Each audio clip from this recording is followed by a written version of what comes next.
નમસ્કાર, હું છું સુમિત ગુપ્તા. નવ ગુજરાત સમયના ડિજિટલ પ્લેટફોર્મ ઉપર આપણો સમય આપણી વાતમાં આજે આપણે અરવલ્લી જિલ્લાના પ્રવેશદ્વાર ગણાતા બાયડમાં આવી ચૂક્યા છીએ. વેપાર હોય કે રાજકારણ, હંમેશા બાયડમાં એના ઉપર ગરમાગરમી રહી છે. બાયડમાં 24 સીટનું ઇલેક્શન છે, જેમાં 18 બિનહરીફ થઈ ચૂકી છે અને હવે 6 સીટોનું મતદાન થવાનું છે. બાયડમાં ટ્રાફિક, ગંદકી અને પાણીનો થોડો પ્રશ્ન છે, જેના માટે પ્રજા એનો અંત ક્યારે આવશે એનો આતુરતાથી રાહ જોઈ રહી છે.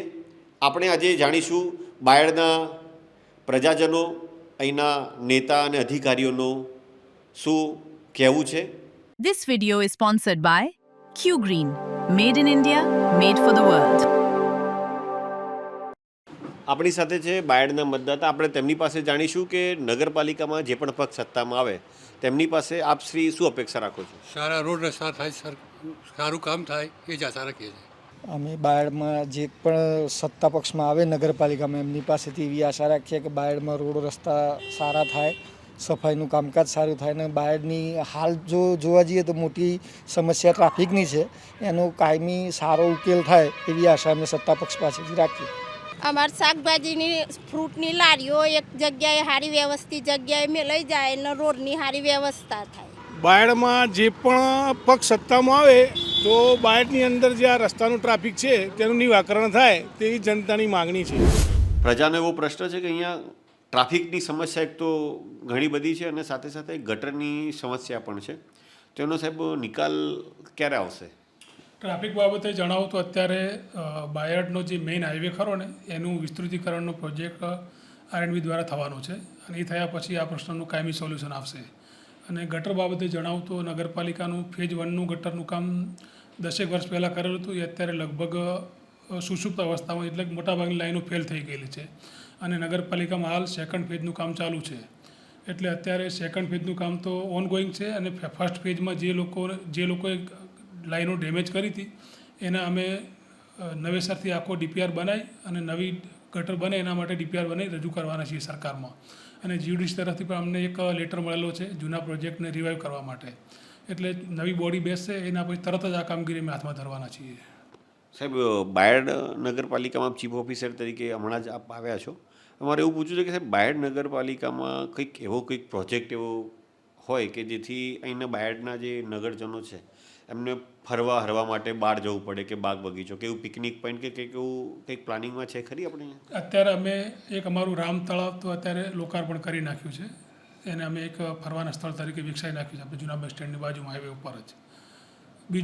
બીજો પ્રોજેક્ટ અમારો ઓનગોઈંગ છે શ્રીરામ તળાવ, કે જે અહીંથી 1.5 કિલોમીટર અંદરના ભાગમાં છે. ત્યાં અમે તળાવ ડેવલપમેન્ટ, વોકવે, જ્યાં અંબાજી માતાનું મંદિર પણ છે, સારું ધાર્મિક લોકેશન, પિકનિક પોઈન્ટ અને બાજુમાં આપણે મુખ્યમંત્રી ઉદ્યાન યોજના અંતર્ગત બગીચો પણ બની રહ્યો છે. તો એ લગભગ 1-1.5 વર્ષમાં એ પ્રોજેક્ટ પૂરો થઈ જશે ત્યારે એક ધાર્મિક આસ્થા જોડે આપણું એક તળાવનું પણ ડેવલપમેન્ટ થઈ જશે, બાજુમાં બગીચો પણ બની જશે. તો લોકોને એકદમ એકાંત, શાંત અને પ્રાકૃતિક જગ્યા પણ મળી રહેશે હરવા ફરવા માટે. રાહુલભાઈ, બાયડમાં ટ્રાફિકનો અને ગટરનો એ પ્રશ્ન વર્ષોથી યથાવત છે, તો એના માટેનું આગળ શું કામગીરી અને શું ચાલી રહ્યું છે આગળ આના માટે? સુમિતભાઈ, પહેલાં તો આપના માધ્યમથી હું તમામ મતદારોને અભિનંદન પાઠવું છું અને દરેક મતદાર પોતાના મતદાનનો અધિકારનો સરસ રીતે ઉપયોગ કરે એ માટે આહ્વાન કરું છું. હવે આપને જે સમસ્યા વિશે વાત કરી, બાયડમાં વર્ષોથી બજાર નાનું અને એક સીધા રોડ ઉપર છે અને આ બજારની અંદર ટ્રાફિકના કારણે જે મોડાસા નડિયાદ હાઈવેના જે ટ્રકો છે એ ખાસ ટ્રાફિક એનાથી થતો હોય છે. તો અમે મુખ્યમંત્રીશ્રીને એની રજૂઆત કરી હતી અને મુખ્યમંત્રીશ્રીએ અમને ખૂબ જ પોઝિટિવ જવાબ આપ્યો છે કે ટૂંક સમયમાં જ અહીંયા બાયપાસ અથવા ઓવરબ્રિજની વ્યવસ્થા કરવાનું એમને આપણને જણાવ્યું છે. અને અત્યારે હાલ હાઈ સ્પીડ કોરિડોર જે મંજૂર થઈ ગયું છે એ કોરિડોરમાં એક સાઈડનો બાયપાસ તો આવવાનો જ છે. એટલે ફક્ત હવે ભાગનું જે છે એના માટેનું એમને સર્વે ચાલુ કરાવવાની વાત કરી છે. અને સાથે સાથે જે ગટર લાઇનની જે યોજના છે એમાં પણ કોઈ ટેકનિકલ ક્ષતિના કારણે અથવા અંદર કચરો ભરાઈ જવાના કારણે બ્લોકેજ થયું છે. તો આ ગટર લાઇનને ફરીથી રિનોવેટ કરવા માટેનો અમે પ્રોજેક્ટ માટે સરકારશ્રીને રજૂઆત કરી છે. બરાબર. અને આગળ કંઈ સમજો કે હમણાં 24માંથી 18 તો બિનહરીફ થઈ ગઈ છે, હવે 6 સીટનું જ ઇલેક્શન બાયડમાં બાકી રહ્યું છે.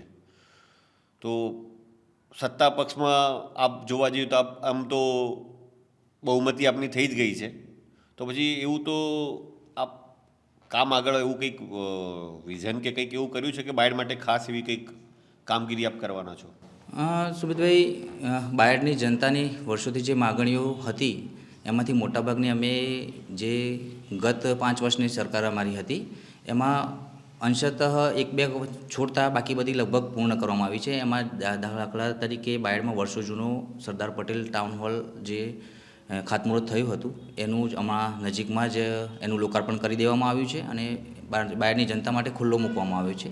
સાથે સાથે બાયડમાં સરકારી કોલેજ કોમર્સ અને સાયન્સ ફેકલ્ટી નહોતી, તો એના માટે પણ સરકારશ્રીને રજૂઆત કરી હતી અને એ પણ કોમર્સ અને સાયન્સ કોલેજની મંજૂરી પણ સરકારશ્રીએ આપી દીધી છે.